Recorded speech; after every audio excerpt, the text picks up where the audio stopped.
Hey guys, how's it going? Coming to you virtually from screencast, trying to do some notes here.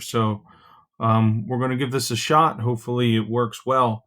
And if it does, then we can continue doing this in terms of how we cover some content in this class.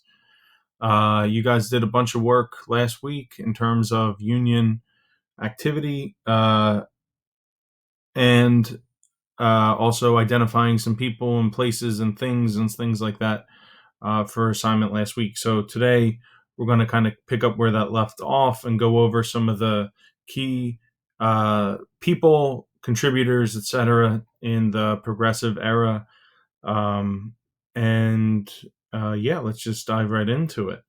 Um, so we never really had a definition of progressivism yet. And I think that that's kind of intentional. So I want you guys to keep that in mind as we work our way through this. What does it mean to be a progressive? What does that term mean? What does progressivism entail, and how is it different from other things? And you'll probably get hints and things like that throughout. So um, don't panic if you're not sure, but that's kind of something that you guys should be paying attention to.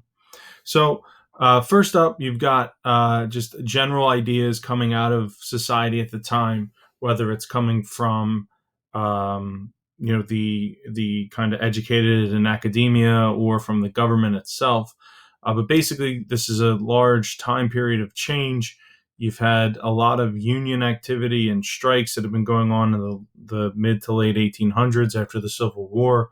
You've got people as society is industrializing and becoming more of like factory work and things like that, people are starting to be concerned over the new reality that is, basically America at the turn of the 20th century. So things like rising in wealth inequality, that the rich are getting richer and richer and richer, and yet you have people living in abject poverty. You've got people moving into cities and abandoning their family farms, and there's a whole culture shock that goes along with that. There's increased immigration from Europe as people come over to find jobs in this newly industrializing country. There's a lot of change going on, and people are looking for solutions to their problems. People are looking to the government in new ways to solve their issues. And some ideas that get started in the progressive era come out of academia. So that's ivory towers. That's what that means there. It's slang for academia, for colleges and universities.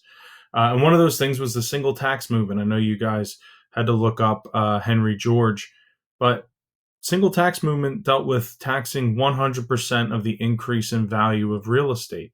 So, a lot of people buy houses, and a lot of their houses, one of the reasons why they buy instead of rent is because it appreciates in value and it can become an investment, right? Like have invested in their house, and hopefully, even if they're living there for, however many years and paying their mortgage, that they can still sell their house for a profit and make money just from the fact of owning that land.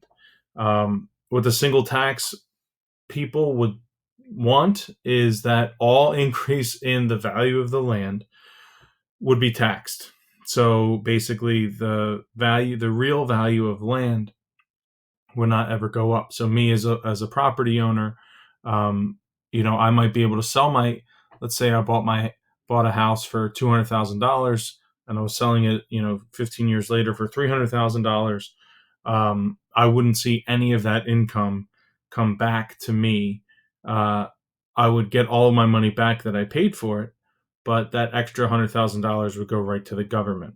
The thought process here is that the government could then use that money because, again, people are making an argument that uh, no one's really working for that, right? Like people who own large chunks of land sometimes just got lucky in terms of the part of the city that they lived in and whatever, and saw a pretty high increase in appreciation, the value of the property going up.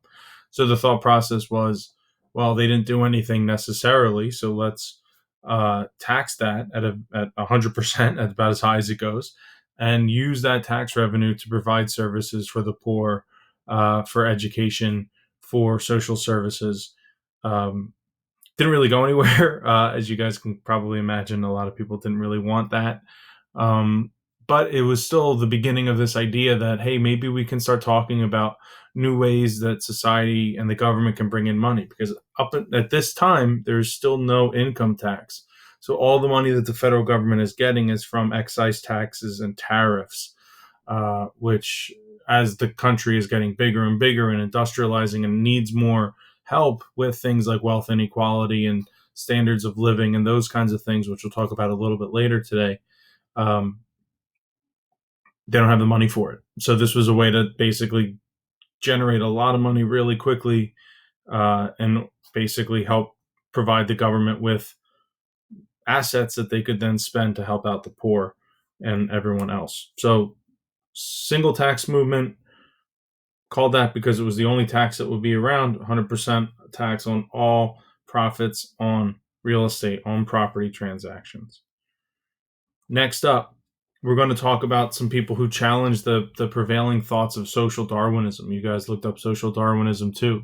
So if we know that Darwinism is this survival of the fittest, social Darwinism basically said that the rich are rich because they're just better than the poor, that they are more fitted to society and therefore have been rewarded by being wealthy. Um, Now, some people might make arguments about hard work and making smart decisions and stuff, but the tied to this is also things like eugenics, which was horribly racist scientific movement or pseudoscientific movement. Um, you also have the basic idea then that poor people deserve to be poor, and I don't think people would ever agree to that there's no deserving to be poor, that people are born in different circumstances or luck works in certain ways. And um, so a lot of people started challenging the idea of social Darwinism, which was very prevalent in the late 1800s, especially with like the captains of industry like Andrew Carnegie and John Rockefeller. So John Dewey actually was one of the first people to start making arguments for education.